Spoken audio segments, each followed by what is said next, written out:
All right. Thank you all for joining us tonight. We are having I want to say a much needed conversation about race and religion in the United States. I'm here with some friends of mine and some folks who can give us great insight on this topic. And so I'm going to let each of them introduce themselves, and then I'm going to give you more background information on why we have gathered to have this conversation. So if I can have Reverend Walker, if you can start us off by telling us a little bit about yourself. Sure. Well, Chastity, good evening to you, to the panelists as well, your listeners. My name is Roosevelt Walker Sr. I'm a local pastor here in the inner city of Nashville, Tennessee, and I'm delighted to be here. Thank you. Dr. Josh, you can tell us a little bit about who you are? Sure. My name's Joshua Brockway, and I'm Director of Spiritual Formation for the Church of the Brethren, which is a historic peace church. And I live here in Elgin, and I'm also a trained historian, PhD in history, and I'm an adjunct professor at Northern Seminary here in the Chicago area. It's good to be here. Thanks, Chastity. You're welcome. Dr. DeHaan? Hi, everyone. And I'm Dr. LaTasha DeHaan, and I am an assistant professor in political science in the Department of Political Science and History at Elgin Community College. Thank you. And Dr. Hardy? Hello, my name is Mia Hardy, and I am an assistant professor of sociology at Elgin Community College. Thank you for having me. All right, so I wanted to gather everyone together because I'm in the process of working on a project that I've been working on for many years, and now just beginning to release it to the public. I've been writing a series of poems on lynching. And in my research in writing these poems, I saw a clear intersection of race, racial terror, and religion. And I wanted to have a conversation about these topics outside of a poetic form. I did a show last year at the Elgin Friends Festival about Blackness. And many of the people who attended, they wanted a talk back. They wanted an opportunity to hear more about those topics, and they wanted the opportunity to ask questions. And so this year, I'm having a talk back for the project that I'll be releasing later this year. And just a time to dialogue and to ask some questions. And so before we jump into our questions, I'll share a poem or two with you from the project. You can kind of have a sense of what the poems sound like. The first poem that I'm going to read to you is called The Lamenting Rope. I would have preferred to be a fence, wooden fortitude driven down into a small damp hole of dirt, a dividing line between the domestic and the wild. But a fence I am not, standing tall I do not, limp on the ground I am. I hate how men come and grab me in the night. Their fussy fingers tighten, squeeze, almost choking my fibers. I am strong, but in their hands I fear breaking. I fear being broken, though I never am. I'm spun and coiled into a tangled, knotted mess, except for a loop, big enough for a man's bobbing head to enter, and I hold him steady. Until he stops bobbing and weaving, I hold him until he's still. All right, and I'll read one more. This is a new one, very short. It's called Guarantee. Hands up, hands down, shots fired. All right, so let's jump in with Dr. DeHaan. Could you give us a definition of lynching and talk to us just about the brief history of lynching in this country? Sure. I'll begin with discussing how lynching gained momentum in the United States and how it relates to the Jim Crow system. The Jim Crow system was a system of legalized racial segregation that lasted about 100 years in America from the post-Civil War era, around 1865, until approximately 1968. While lynching existed prior to slavery and during slavery, it increased during Reconstruction post-Civil War because Blacks were establishing their own businesses, they were running for and winning political offices, They were exercising their right to vote, and many white landowners and poor whites were threatened by the progress that Blacks were making. Intimidation, violence, and murder were used to enforce and reinforce the Jim Crow system of racial segregation. So lynching was a horrific form of violence used to perpetuate white domination of Black Americans, socially, economically, and politically. Lynching consisted of the public murder of an individual, often by hanging, but not always, by a mob acting outside of the law. Victims were often tortured, including being mutilated and burned alive. Lynchings were public events that were often advertised in the newspapers, and pictures were posted of the bodies of victims. And oftentimes their body parts were distributed amongst the attendees. And families, white families, would attend as part of a social event. Wow. A disproportionate number of the lynchings took place in the South, and a disproportionate number of the lynching victims were Black, and this included men, women, and children. White supremacists in the South used lynchings to terrorize Blacks into subordination, and victims were often accused of petty crimes such as theft, yet many Black male victims were often thought of or accused of as having some type of sexual aggression towards white women or raping white women. And these charges were usually false. Statistics now show that 1/4 of lynchings that took place from 1880 until 1930 were prompted by accusations of rape. Lastly, to gain an idea of the scale or the aggregate impact of lynchings on Black Americans, in the South, an estimated 2 or 3 Blacks were lynched every week in the 19th and early 20th centuries.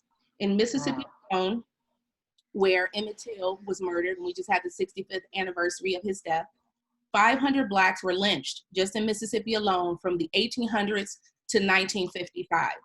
Nationwide, the figure climbed to nearly 5,000. Wow. Wow. Some of that information I did not know. 2 to 3 Black people lynched every week. That's a perfect segue to Dr. Hardy. Can you give us some insight? What is racial terror? What was the impact of racial terror on Black Americans? How did it impact white Americans?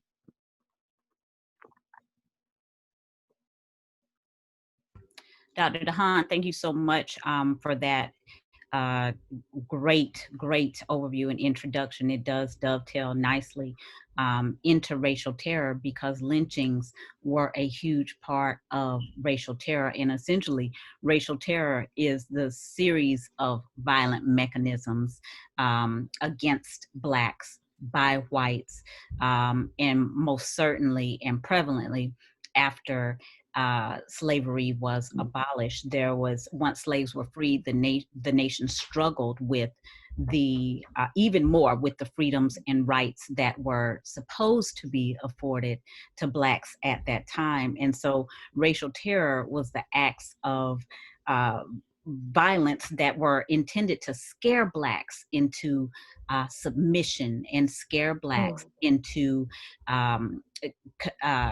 just sort of going along with the status quo and the subservient nature that had been forced upon Blacks in society lawfully prior to the abolition of slavery. And so these acts of violence could have been rapes, beatings, and most certainly lynchings. And I think that Dr. DeHaan already mentioned that there was a wildly distorted fear of interracial sex that was sometimes a reason for the lynchings. But then also it could have been a minor infraction, a minor social infraction that a Black person was lynched for. And so this idea of racial terror began then, and we'll talk a little bit later about how it even continues now. So that subservience, beating Blacks into subservience, literally and figuratively, political, social, economic subservience. Wow. Another, this is heavy stuff. This is good. because we need to be informed, because we're seeing how this is impacting us today. But you're going to talk about that. But before we get there, Josh, can you talk to us about James Cone's book, The Cross and the Lynching Tree, and how that connection of lynching and Christianity and how his work is relevant today? Sure. Thanks, Chastity. I think, first we should say that James Cone is considered the father of Black liberation theology, right? Writing such powerful books as A Black Theology and Black Power, A Black Theology of Liberation, God of the Oppressed. I mean, these are all kind of standards in terms of liberation theology. I mean, where I learned the framework, but his Cross and the Lynching Tree is, to me, his best work, because of his skill of weaving together his personal stories of arts and music and historical data, talking both about Dr. King as well as James Baldwin and some others. It's a fantastic small book, but it's a hard read.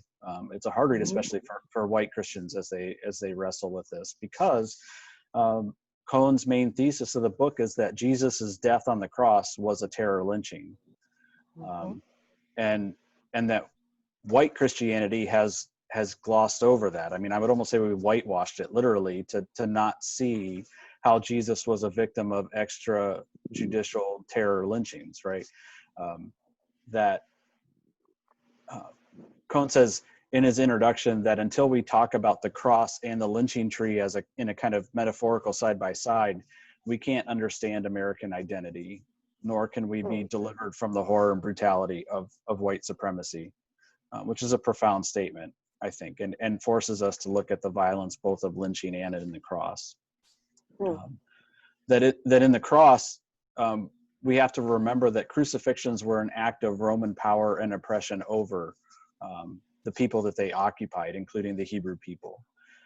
Crucifixion was for insurrectionists. They were crucified in public. I mean, there are stories of crosses lining streets into Roman cities, so that people were reminded of the power of the Roman government. People were dehumanized through this horrible spectacle so that others watching would stay in line, which I think is exactly what Cone draws those links to then lynching in the US as a means of power and control over Black bodies. So he runs that through, and he weaves together such important things as the activism of Dr. King, the words of James Baldwin, also that haunting voice of Ella Baker in Strange Fruit. He's just able to bring those together to help elicit how Black experience in the US reflects and is empowered by the cross itself, right? That the identification of Jesus with Black suffering is a part of this metaphor that he's pulling together between the two of them. And I think, I'm going to speak primarily for white Christians to say that it's important for us to read Cone's book because it one, reveals the historical reality of lynching, both in terms of culture, politics, and violence.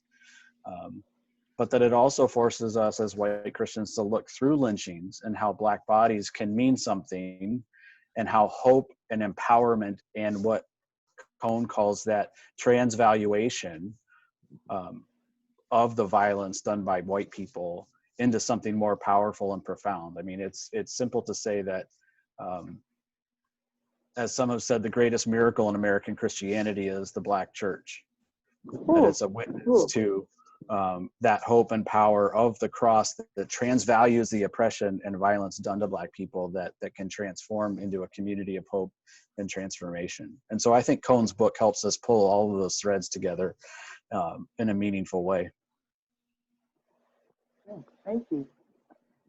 Reverend Walker, you're in the South, you're in Nashville, Tennessee.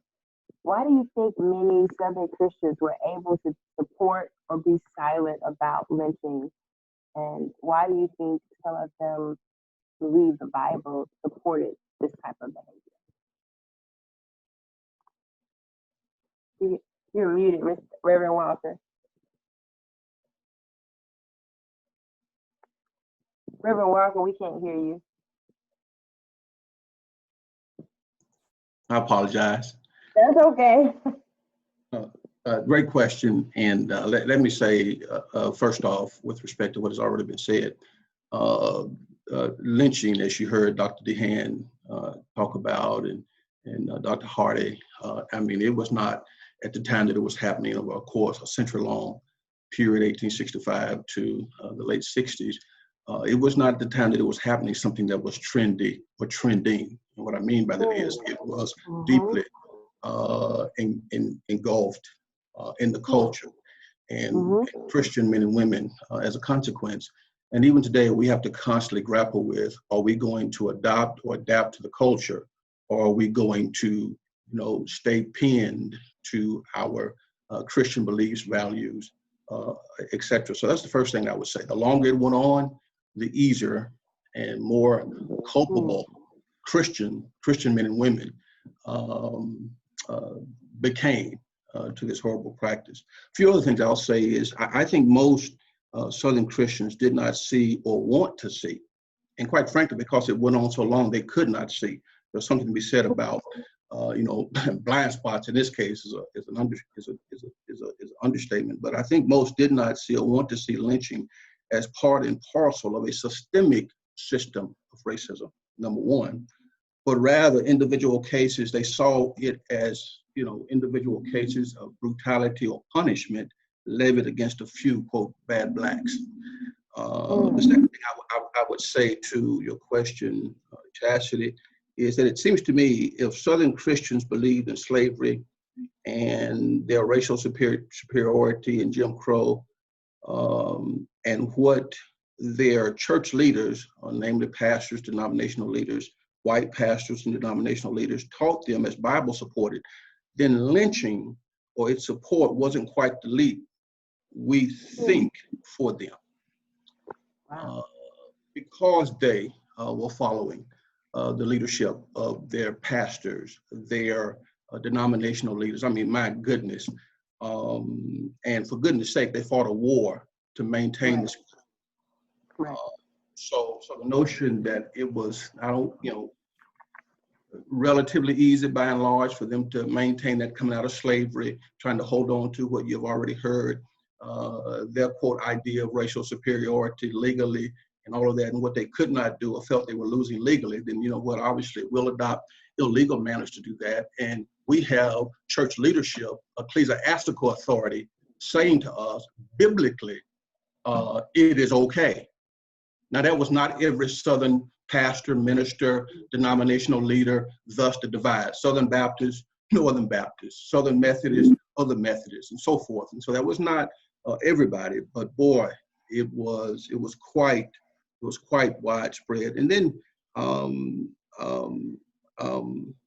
the last reason I would say is, and I think there are many, but I would also add this. I think many Southerners were far more. Think about this for a moment. I think we need to face the fact, although it's not talked about much in discussions, like these, that many Southern Christians were far more Southern in their roots than truly Christ-centered or Christian. Well, You're truly born again. Well.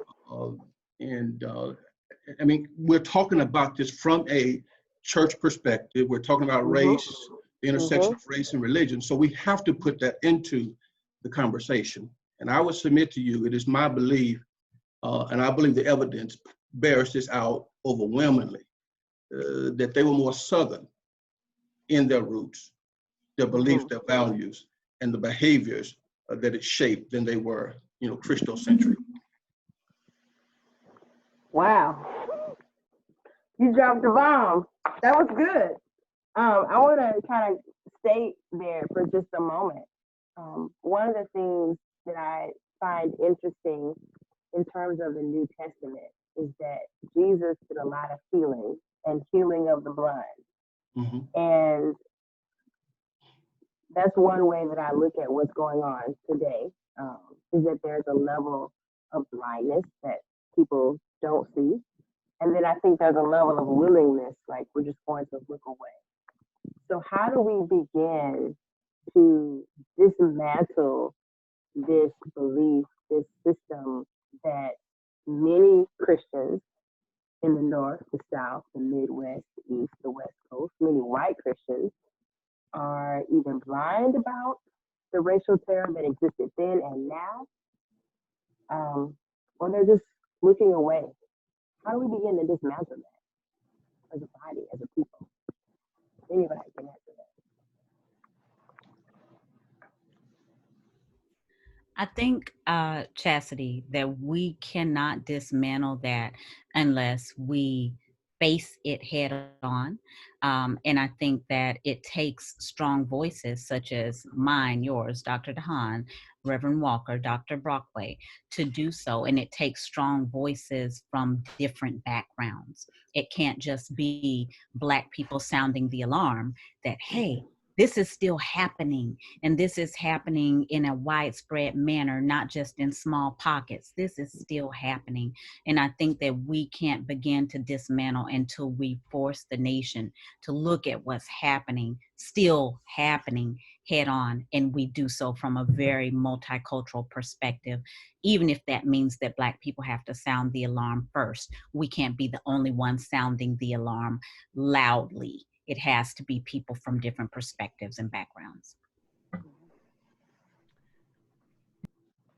I also agree with Dr. Hardy, and then Reverend Walker and Dr. Brockway also hit on this, that we have to think about kind of the humanity in what's happening, human rights, looking at people as human beings as opposed to just looking at race. And Dr. Martin Luther King Jr., in his letter from a Birmingham jail, he was addressing that to the clergy. And he was saying to the clergy the danger of being a moderate. He said, moderate can be even more dangerous than the overt racist. So if we were to sit back and actually watch what's happening, are we just as complicit as the one who is acting?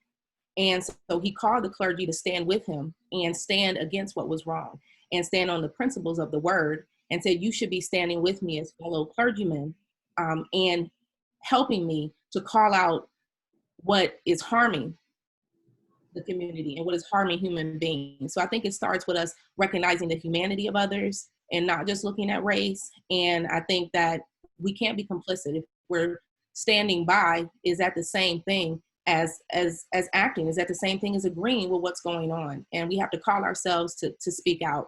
And I think that's a personal call, but also a call for all Christians. I would add to that. I certainly agree wholeheartedly with what both doctors have said. I would simply add to that like any distorted or false belief, it has to be challenged by the truth and words. And since we're looking at this from a church perspective or Christian perspective, we have to add to that the word. It has to be challenged, not only in words, but by the word. And then number two, the belief or the people holding such, what I believe certainly to be unbiblical and ungodly beliefs have to be benched. And what I mean by that is somehow, some way stilled long enough to eyewitness for themselves the horrific consequences of their beliefs. Specifically, or for instance, someone made reference a moment ago to Emmett Till, 65 years ago, his horrific murder. But the thing about that was, as you folks I'm sure know, his mother made a decision to have an open casket as a funeral because she wanted folks to see what they had done. And so whoever the violators may be, in this case, primarily whites, and they saw young Emmett Till's mutilated body. Whites and others saw the Selma injustice. Seeing George Floyd murdered in broad daylight by the popo. They need to see that. That's horrific, it's hard, it's painful. I mean, to be honest with you, I haven't even watched the whole video. I can, but it was just so gruesome to, it's just, and I probably will at some juncture, but they need to see it. As hard as that is, they need to see it. One of the things that the Allies did after the war ended in World War II, the smoke hadn't quite cleared. They marched those Germans right into those Jewish camps to see those mutilated bodies and all of that. And it sounds gruesome, but being an eyewitness to this stuff, seeing it for yourself, I think certainly that needs to happen. I think it is happening. And of course, you dismantle these beliefs or its negative impacts through the political, legal, economic system. We know that, but also I believe by love. And by that, I mean specifically sacrificial love. The Jesus kind of love that stokes reflection and remorse and empathy in the belief holder. Is that difficult to do? Of course. That's why I said Jesus kind of love. And we Christian folk who are on the right side of God in this respect, you know, we need his strength to do that. I think our forebears did that beautifully, quite frankly. Luke's got a good sermon right there. I think I love everything that's been said, and just want to echo Reverend Walker, especially their preach, right? That the truth can set us free, and part of that is telling the story, right? I mean, I was taught a whole bunch of myths about, you know, slavery ended, right, or Jim Crow was overturned, right? Those things are done and in the past. And at least for me as a historian and as a clergyman is to try to draw the connections rather than saying, look how it ended and follow that mythic storyline, that we can say, look at how it continues in new ways. I think that's just, there's a huge part of storytelling that we need to be able to just not just say, look and see, but also look and see how this goes way back and continues 1619, right? We can name all of these points along the way where it has, white supremacy has morphed itself by its expression, and be able to say, truthfully, look, and here it is today, seems so important. It's a great segue to the next part that I like for us to talk about in terms of what is the connection between the lynchings that happened after Reconstruction around that time period to today. So Dr. DeHaan, can you tell us, are lynchings still occurring today? If so, when, how? That's a big question. And Reverend Walker, I share your sentiments. It was very difficult to see George Floyd, an adult male, beg for his life. Here, to be able to see that, it was tough. Yes. So modern day lynching, according to the National Academy of Sciences in the U.S., Black men are about 2.5 times more likely to be killed by the police than white men. Women, Native American women, are about 1.6 times more likely to be killed by the police than white women. And Black women are 1.4 times more likely to be killed by the police than white women. So there is a disparity there. It's disproportionate, the impact. Many would say that the recent killings of Black men and women, including Ahmaud Arbery, Breonna Taylor, George Floyd, Tony McDade, Sean Reed, and of course the attempted murder of Jacob Blake recently, that those are modern day lynchings. And the Youth Justice Initiative, they did some work to quantify and codify the number of lynchings that took place, mostly in the South from 1870 to 1950, and they documented 4,070. But what's important here is that they made a definition of what they consider to be racial terror and how lynching fits into that definition. And what they say is that lynchings that they document are terrorism because these murders were carried out without impunity, so very little consequence for the murders, sometimes in broad daylight, such as with George Floyd, often on the courthouse lawn. These lynchings were not frontier justice because they generally took place in communities where there was a functioning criminal justice system that was deemed too good for African Americans. So their definition of lynchings being racial terrorism, it fit between 1870 and 1950, and it fits today. So we're seeing that Black people are being killed. It's state-sanctioned violence by the police, the same as it was historically, and there's little to no recourse, right? The assailants are receiving protections by the state, and very often there are not charges, there are not the criminal actions are not strong, and we don't see any type of protections for the victims. Additionally, what we're also seeing is what we would call weaponizing calling the police on Black people. So because the system is fraudulent because they know it's not set up to protect Black people. Then we have what is called the Karens or the Beckys, who will call the police on Black people if they're in their yard, if they're in an affluent neighborhood, they're driving a car that someone thinks that they should not be driving, or they're in a place where they feel Black people shouldn't be. And so it's like, well, we'll call the police because they know the system is not set up to protect them. And that's regardless of your socioeconomic status, education, or income. There are not protections. There weren't protections years ago, and many would say today the protections don't exist. I wanted to read just a little bit of what the United Nations, they condemned what they call modern day racial terror lynchings in the US, and they call for systemic reform and justice. And their experts, I want to read a little bit of that statement from the United Nations. And so we've had worldwide impact with these killings. We strongly condemn the killings of Ahmaud Arbery, Breonna Taylor, and George Floyd, and call for systemic reform and justice. The latest videos to surface showing white men chase, corner, and execute a young man who was out jogging, or showing an officer kneeling with his weight on a man's neck for 8 minutes, shocked the conscience and evoked the very terror that the lynching regime in the United States was intended to inspire, the experts said. Given the track record of impunity for racial violence of this nature in the United States, Black people have good reason to fear for their lives. The origin story of policing in the United States of America starts with slave patrols and social control, where human property of enslavers was protected with violence and impunity against people of African descent. In the US, this legacy of racial terror remains evident in modern day policing. Modern day lynching, many would say it's occurring right now. It's state sanctioned. It's sanctioned by the police even when Black Americans pay taxes, even when they've contributed to this country, served in the military, they're still not protected by the police that are put in place using taxpayer dollars to protect and serve. And our constitutional rights are not being protected. And so many would say what the killings that we're seeing going on, they are in fact modern day lynching. Wow. And you said that excerpt was from the United Nations? Mm-hmm.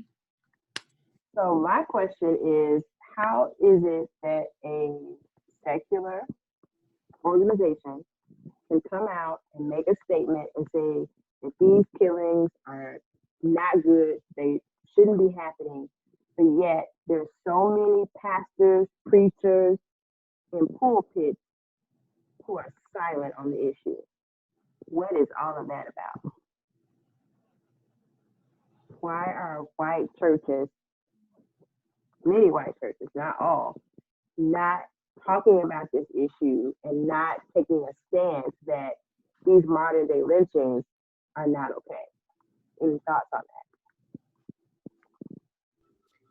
So Chastity, I don't know if Reverend Walker or Dr. Brockway would be better suited to answer this, but the first thing that came to my mind when you asked that question is the intersection of religion and politics.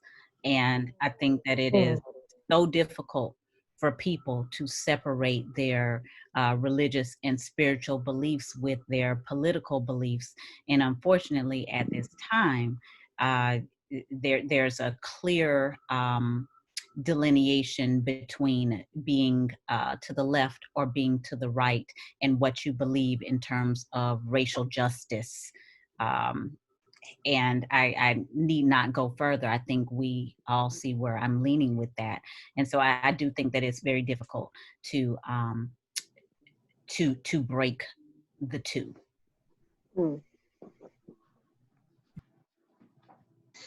I think Dr. Hardy's spot on, and I think the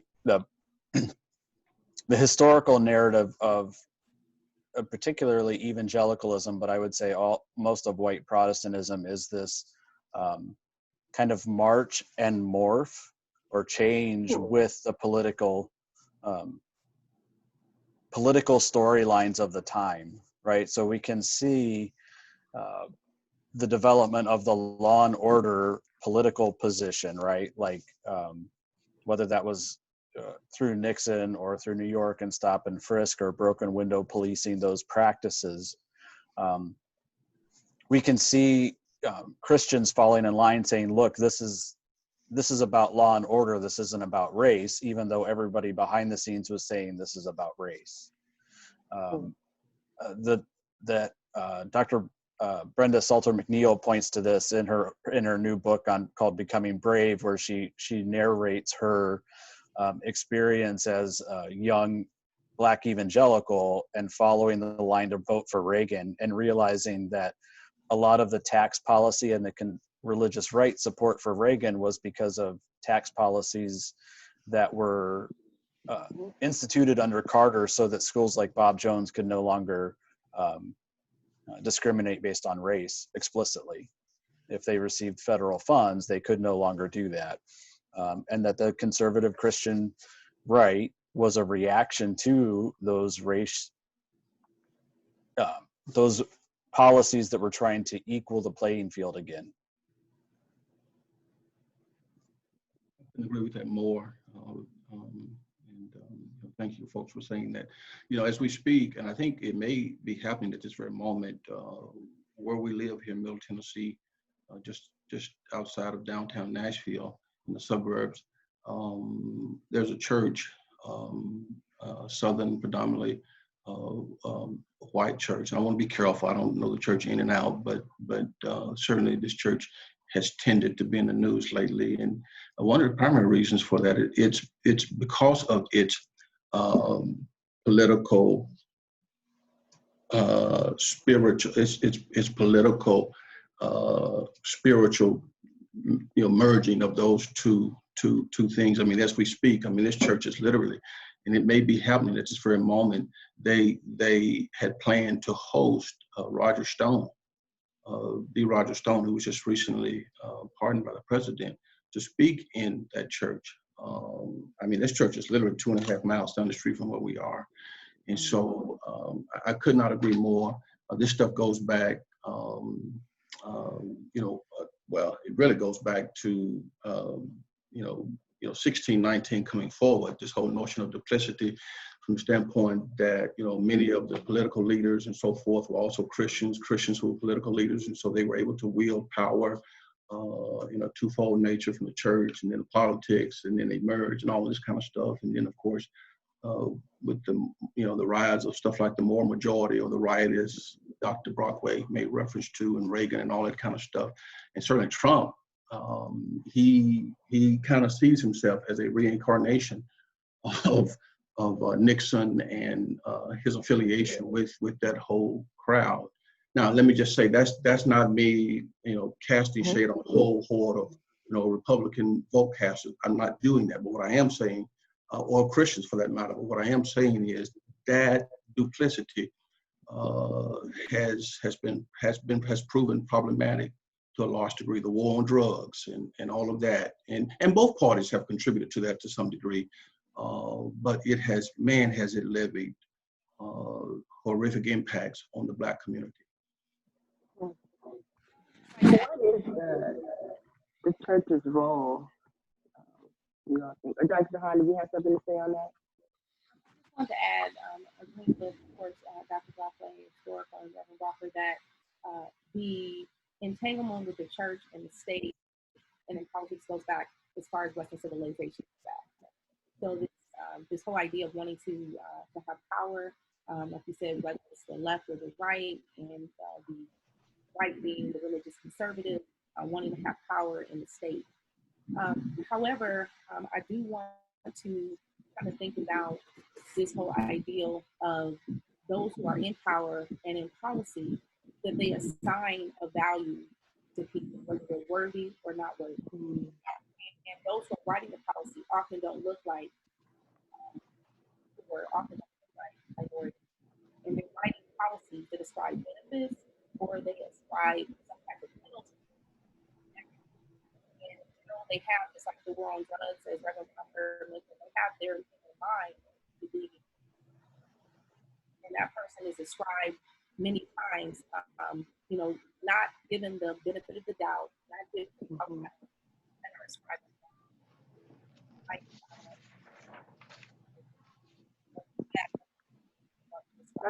Dr. DeHaan, we're having a little trouble hearing you. I heard the war on drugs. Okay, we'll go back. Sorry, the war on drugs. So even there was a ascribing of someone who was to blame. The face of it was Black. the face of the deviant, right? And then those that were writing policies, you know, crack versus cocaine, and I won't get deeply into that, the penalties surrounding that. White was the more fluent use of cocaine, and Black was the less affluent use of crack. The penalties were different. So those who are writing the policies often don't look like the poor, and they don't look like, and they're ascribing worth as they are writing policies. And so I just wanted to kind of put that out there that yes, there is a grab for power. And according to the Southern Poverty Law Center that tracks hate groups and hate crimes have increased since the 2016 presidential election of Donald Trump. People are voting in this time to commit hate crimes against individuals and then also against the Black church, as we've seen many burnings, killings within the church, or apostles who are going to church to study the word, and the Dylan Roos and Charleston and other, you know, atrocities against the church. And so we see this prevalence that is happening. Thank you. So what do you all envision, see, think is the role of the church in these racial matters?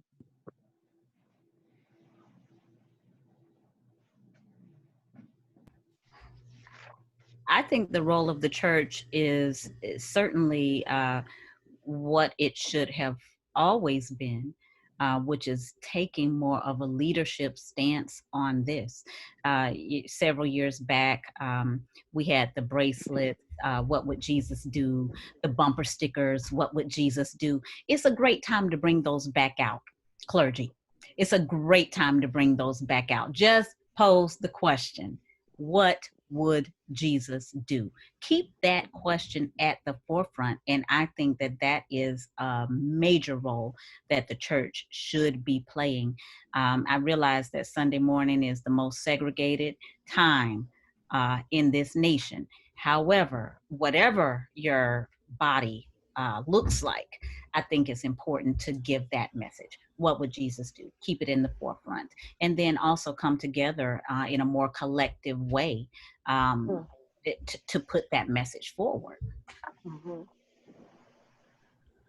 It is no question. It is no question in my mind. I am thoroughly convinced of this. Have been for all the years that I've been in ministry, and that's been some years now. By the grace of God, that the church not only has the responsibility to preach and teach, so as to address these racial matters, but the church has to live this stuff out. Ultimately, that's what God, through His Word, that's what He calls us to do. Not just simply to preach and teach about it, but to live it out. The life I live in the flesh, I live by faith in the Son of God. He expects us to live this stuff out day by day. And it's vital that the church grasp that racism is a spiritual matter. It is not a secular, it is all of that. It is a spiritual matter as well, with secular implications for us all, but it is a spiritual matter. There's no way in the world the church can somehow reason or justify or try to escape the notion that racism is not, in any form, not a spiritual matter. It is a spiritual matter simply because it is a sinful matter. And that's just the bottom line. So we don't have to, it doesn't take a lot to come to that realization. But the church has to grasp that racism is a spiritual matter, because racial matters, it's rhetoric, it's terror, addressing it and providing anti-racial solutions to it lay at the core, number one, of the image of God decree that God gave, Lord knows, centuries ago. Number two, because Jesus Christ Himself, our Savior, our Lord, we're talking about the church now. He preached, He taught, He lived against anti-racist, which is, we know it's marginalizing, it's false or limiting, it's downright sinful beliefs and behaviors. That's the bottom line. And so the church has to preach, teach, live against this stuff, do everything that she can to live out this, to address this stuff. And the word, I believe, is crystal clear on the church's role in that respect. And anything less is sacrilegious,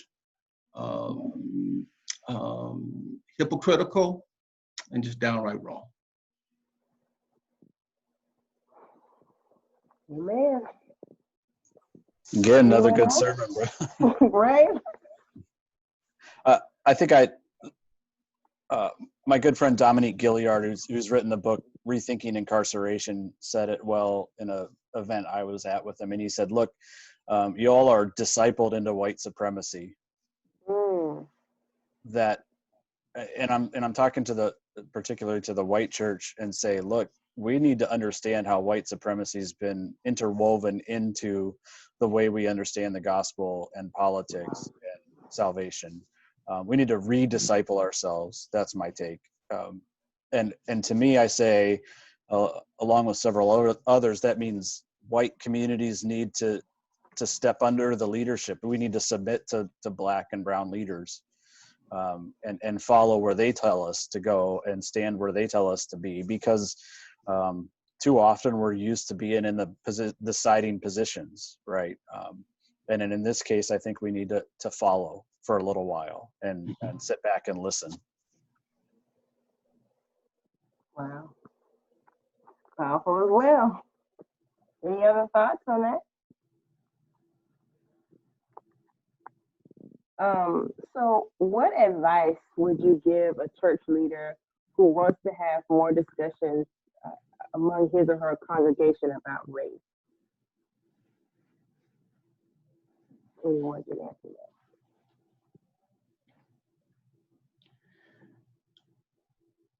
Well, the first thing I would probably ask is, and this for you folks, would not seem to be, well, let me just say it this way. One of the first things I would ask is, why do you want to do that? In that case, I'm just probing for, motivations and intentionality and all that kind of stuff. But then more specifically, I would just simply say to that pastor, that church leader, just, one, be honest. You're going to have to be brave,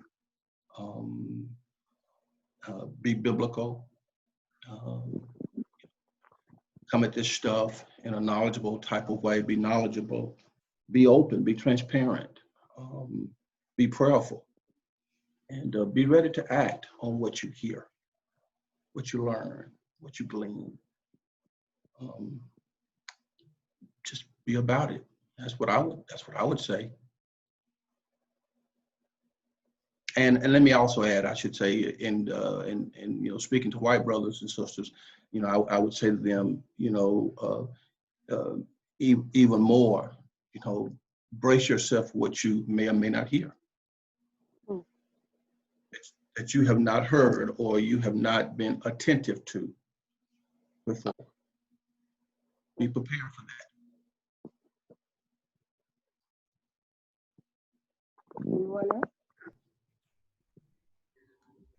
So Chastity, I think from a very secular view, I will say, don't take your eye off the narrative, right? Because I think that there is a tendency to twist the narrative. So on one hand, we have clergy who will mention Black Lives Matter, but put it in a more moderate stance and say all lives matter, right? I think maybe it was Dr. DeHaan who was talking about the danger in being a moderate. And so I think keeping that the importance of the narrative at the forefront, Black Lives Matter, it is Black people who are dying disproportionately at the hands of the police, and not allowing that narrative to change. Sometimes it can go to the left and say, well, Black Lives Matter. If Black Lives matter so much, why do we have so much Black on Black crime in Chicago? Ma'am, sir, that's not the narrative. That is not that. Yes, that is unfortunate too, but every system is designed to get the results that it is, right? So we can talk about all of the reasons for Black on Black crime. Let's have a history lesson in redlining, Dr. DeHaan. Let's go. However, that's not the narrative. The narrative is that Black Lives Matter, and we can't continue with these public lynchings. And I think whether you are a white pastor, a Black pastor, a brown pastor, a purple pastor, keep that narrative at the forefront and don't allow it to go right, go left. That narrative at the forefront.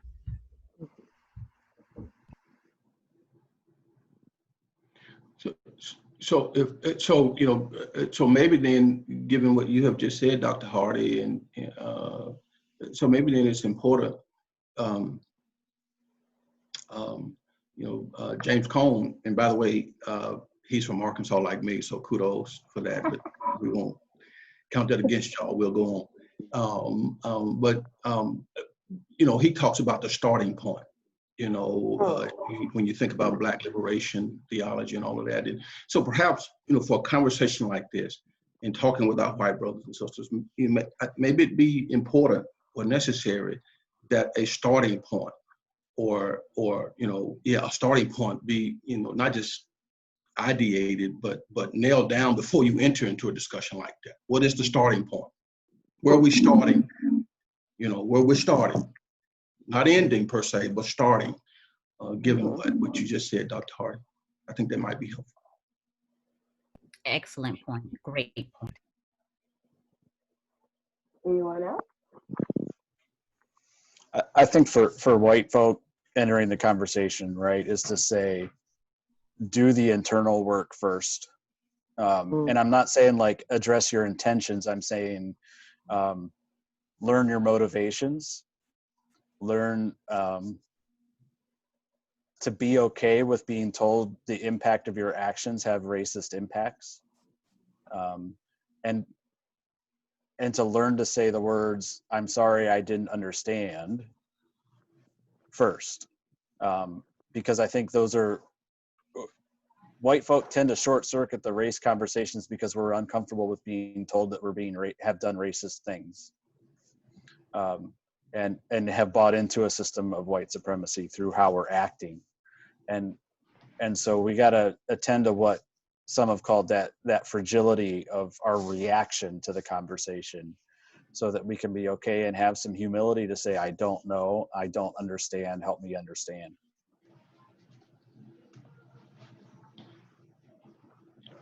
Do you all have any books that you would recommend that folks could read to grow in their cultural competence? How many examples would you like? We have 10 minutes. Because I do think, I'll say this, I'm an English professor, I'm a writer, I'm a poet, and a bookworm, so I love books. And I think books can be a great tool to teach. And, the Bible says that my people perish for lack of knowledge. And I think that one reason why there is such ignorance and resistance and so on and so forth is because people don't have knowledge of the narrative. And I think that this is continual work. None of us have arrived. None of us, we have to keep working and keep growing. And so therefore, I think that the more books people know about, the better. So go forward. Dr. Brockway gave us a good segue when he mentioned fragility. I think White Fragility is a good one by Robin DiAngelo. I think it's a good read for white folks, Black folks, whomever, because it talks about just how very difficult it is to have conversations about race with white people without them having sometimes a visceral reaction, and exactly what Dr. Brockway was describing. So I think that's one good one. Now let other folks weigh in before I start my litany.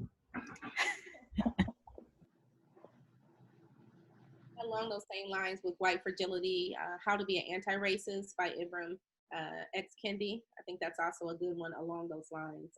How do we start the conversation? Where do we start kind of bringing down those walls so we can, have some healing and reconciliation? So Dr. DeHaan, I assume you probably like Stamped from the Beginning too by Kendi, which I think is a really good one for that history piece. So just thought I'd throw it out there. Add that to the list, yeah. Be ready for some endurance, right? It's a long one. It's good. It's good. On the church side of things, I would add Dr. Drew Hart's book, Trouble I've Seen. Drew is a good friend of mine who's written this book that kind of gives some background to help understanding the church conversation around race. He's got a new one that's coming out too, can I get a, or who will be a witness? It comes out next week, I think, is extending that conversation really well. I appreciate both of those.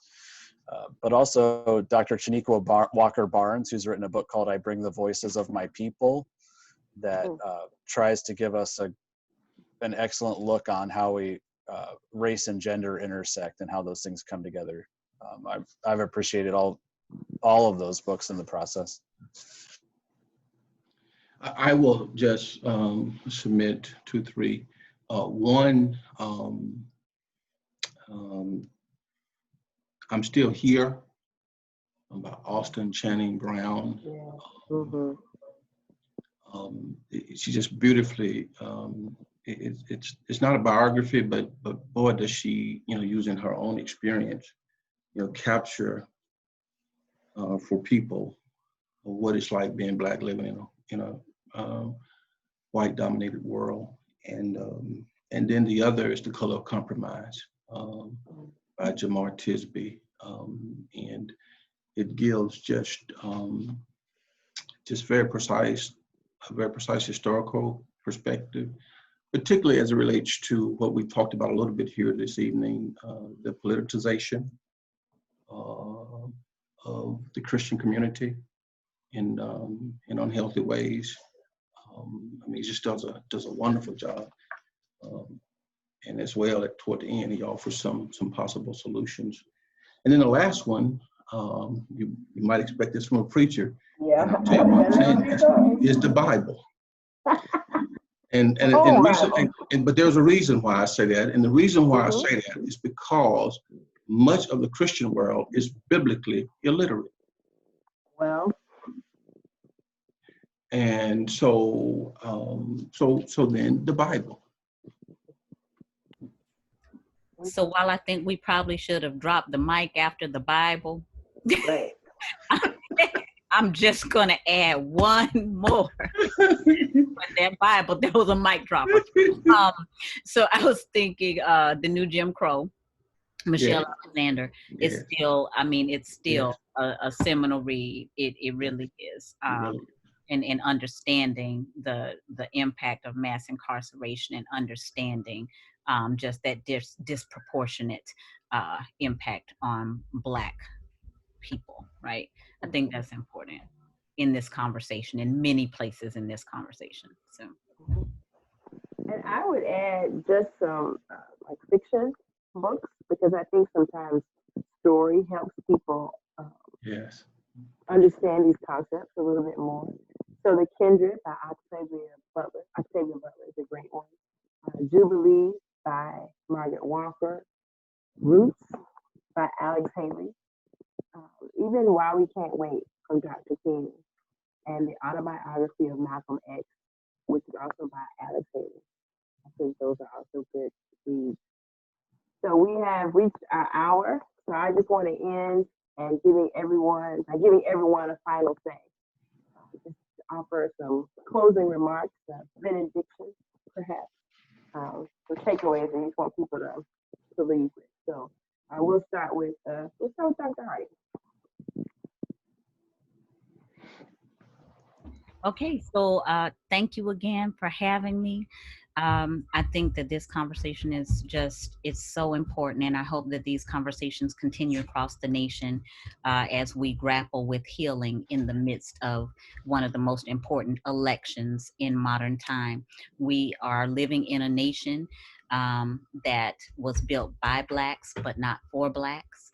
And I think that modern lynchings are most certainly a really good way to just discuss that.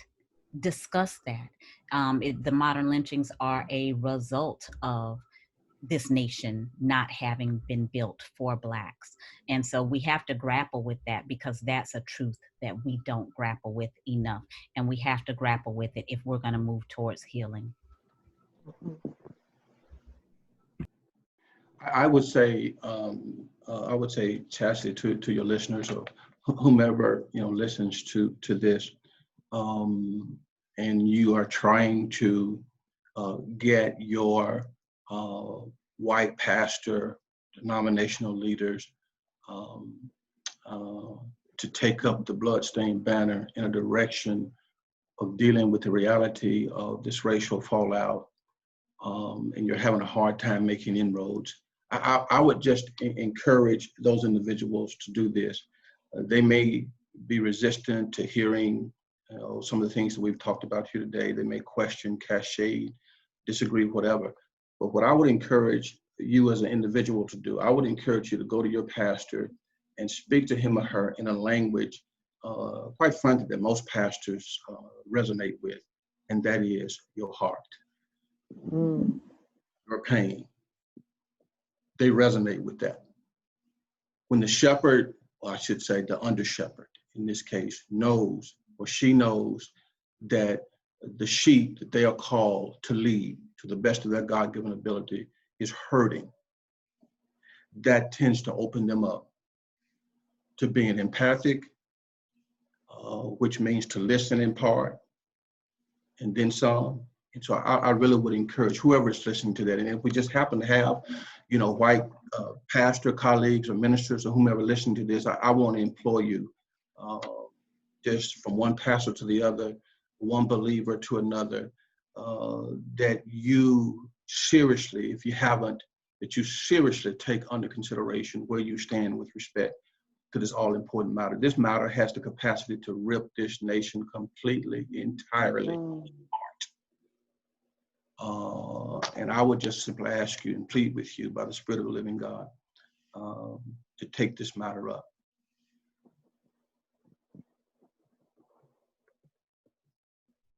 I would encourage those who want to see some systemic change actually be involved in the political process, to have those of us in seats to be able to create that change, to actually have a seat at the table. I want to note a couple of bills. One is HR 7120, known as the George Floyd Justice and Policing Act. This bill would address policing practices and law enforcement accountability, including efforts to eliminate no-knock warrants, to institute proper training for police officers, to require the wearing of body cameras, and to have an independent investigation of these crimes. And so that's started in the Senate right now. So write your senators around the country and encourage them to support that bill. There's also the Emmett Till anti-lynching bill, which would make lynching a federal crime. And that is also started in the Senate. So those are some legislation that we need to reach out to our senators to make sure we support. And then I would also encourage people to register to vote. We can't make any impact if we don't participate in the political process, so that we can see a change in the leadership in this country. And so register to vote, make sure that you find out the procedures for mailing in your ballot or dropping it off at your county clerk office if you don't want to mail it in, or voting in person. And then finally, would just like to leave with this quote from Maya Angelou. And she says, "History, despite its wrenching pain, cannot be unlived, but if faced with courage, need not be lived again." So as we talked about, the courage to face some of these issues, some of this pain, so that we can work through it and not relive some of that marred history. All right.